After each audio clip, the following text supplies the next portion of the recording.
can be rich, but if you're without God, what do you have? You have nothing. The Apostle Paul wrote to Timothy and said, instruct those that are rich in this world's goods, not to be proud. May mga akusasyon na naman itong nangyayari. Pera, kahon na pera, sinisiwalat ni isang congressman. Kinuha ni ganito, ni ganyan. Tapos ito na naman yung nung November 6, 17, siniwalat ng kanyang kapatid na nabudol tayo. Daw na ganito ang kanyang kapatid. Ang presidente ngayon ay ganito siya. Nagdradrag siya. Even yung pamilya niya. Tayo po yung nasa social media, as a blogger, as a social media, encouraging sa mga Pilipino. Sa akin po, as a minister sa salita ng Diyos, sa akin po tama man kasi sila po ay magkasama noon hanggang lumaki.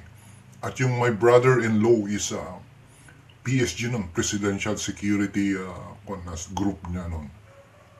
Talagang nakikita namin si Madam Amy Marcos noon, nung maliliit pa sila, nung mga dalaga at mga binata na sila, pumunta sila sa mansyon. At nakita namin yung pangangalaga talaga ni Amy Marcos sa kanyang mga kapatid. Kasi siya ang eldest sister. Pangangalaga sa kanyang kapatid, talagang overprotected siya sa kanyang mga kapatid. At isiniwalat niya noong November 17 ang kanyang sasaloobin na dapat na hindi mangyari at masakit sa kanyang loob na isiwalat na tayo po ay nabudol daw. Tayo po ay sa kanyang kapatid na binoto natin na ang dami. Kasi tayo po ay parang ganun na rin ang nangyari na binigyan tayo ng promise. Binigyan tayo ng mga yung empty words at the later part. Yung empty words na walang kasaysayan yung kanilang salita noon as a politics. Sinasabi nila noon. Pero ngayon hanggang ano nakikita natin? Ngayon nakita natin nag-revelate, sister, rebuild everything sa kanilang pamilya. Alam nyo, as a sa family, isisiwalat mo yung ginagawa ng yung kapatid, harap-harapan sa mga mararaming tao, napakasakit po yun. Pero, naisip-isip niya siguro ang kanyang kapatid, eldest sister na, kasi nadadamay ng buong Pilipinas nadadamay ng buong sambayan ng Pilipino sa mga corruption, sa mga gawaing hindi dapat. Sabi po niya, hindi nyo, kapatid ka pa rin, kapatid ko pa rin ikaw, at hahawakan kita hanggang sa wakas. Pero magbago na tayo, at uwi na tayo. Sabi niya, uwi na tayo, alagaan natin ang ating ina, kasi matanda na ang kanilang ina. Wag na sabi niya, wag na tayong pahirapan pa ang sambayan ng Pilipino. Yun po ang napakalaking salita na nakita ko, na narinig ko sa kanyang kapatid. Hindi po siguro siya na sinasabi lang yun. At sinasabi niya dahil sa bugso ng salita ng Diyos na hindi po siguro siya ang nagsasalita. Kasi sa Matthew 24, verse 13, sabi po, ang katotohanan po ay magpapalaya sa atin. Yan po ang nasa puso ng ang kanyang kapatid. Pero sa mga bandang sa mga tao na hindi naniniwala sinasabi niya ang kanyang kapatid, nasa inyo na po yun. The best thing na gagawin na lang na para mapatotohanan ang sinasabi sa mga nag-aalangan. Yung sinasabi ng kanyang kapatid, mas the best po hair follicle drug test. Hair follicle drug test. Sasamahan po yan ng makakaliwa. Sasamahan po ng ibang grupo, yung grupo na hindi naniniwala, grupo na naniniwala na ganito, ganyan. Sasama-sama sila. Hair follicle drug test.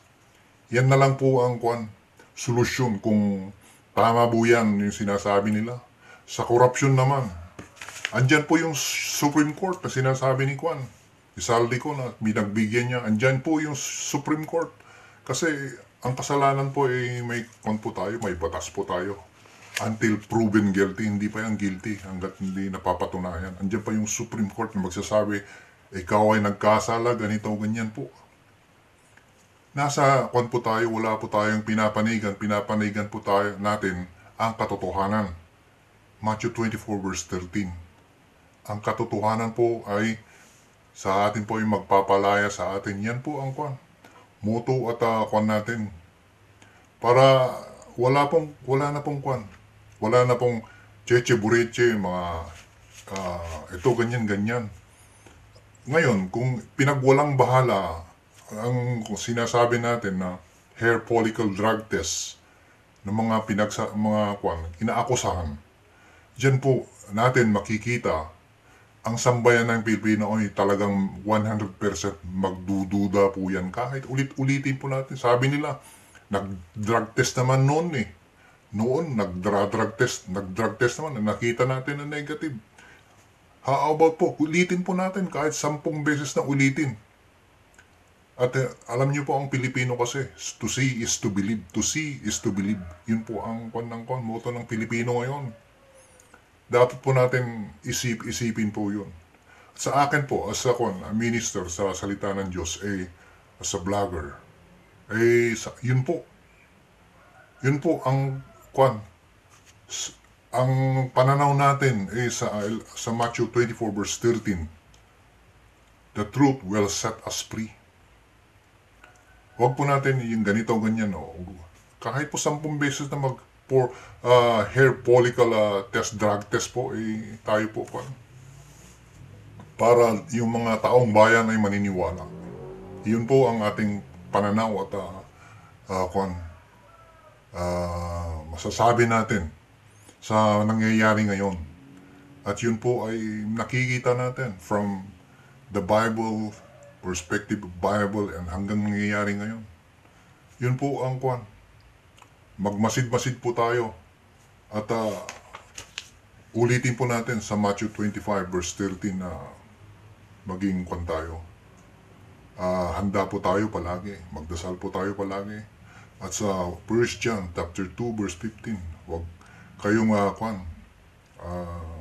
sa masasama. Huwag tayong makamundo. Sa Matthew 24 verse 13 po, stay in truth. Mamalagi po tayo sa katotohanan. Sapagkat ang katotohanan ang papalaya po sa atin. Kahit po, sabi nila, may mga akusasyon ng mga ganyan. Ulitin po natin, andyan po yung Supreme Court na magsasabi kung anong ganyan. Kung totoo ba yan. Andyan po yung mga scientist doctor, kung scientist doctor ba mga yan, o mga drug testing ba mga yan. Hair follicle drug testing po. Yan po sila pong magsasabi. Harap-harapan po, gusto natin. Kung yan po ay pinagwalang bahala, ay yan po ang magagalit, talagang 100% magagalit po. Alam niyo po, mag-iisip po talaga ang mga taong bayan. Gawin po natin nararapat. Salamat po at yan po ang ating masasabi ngayon sa nangyayari ngayon sa ating kapaligiran. At wala po tayong sinisisi at tayo po ay talagang magdasal po palagi. Salamat sa Diyos. God bless to everybody. You can be rich, but if you're without God, what do you have? You have nothing. The Apostle Paul wrote to Timothy and said, instruct those that are rich in this world's goods, not to be proud. Don't fix your hopes on the uncertain things that money can buy. Fix your hope on God. Jesus said, seek ye first the kingdom of God and His righteousness, and all these things shall be added unto you. Put God first. God will take care of the rest. But if you put money and pleasure and power first, you're going to be deceived. You're going to come up empty. You're going to come up short-handed.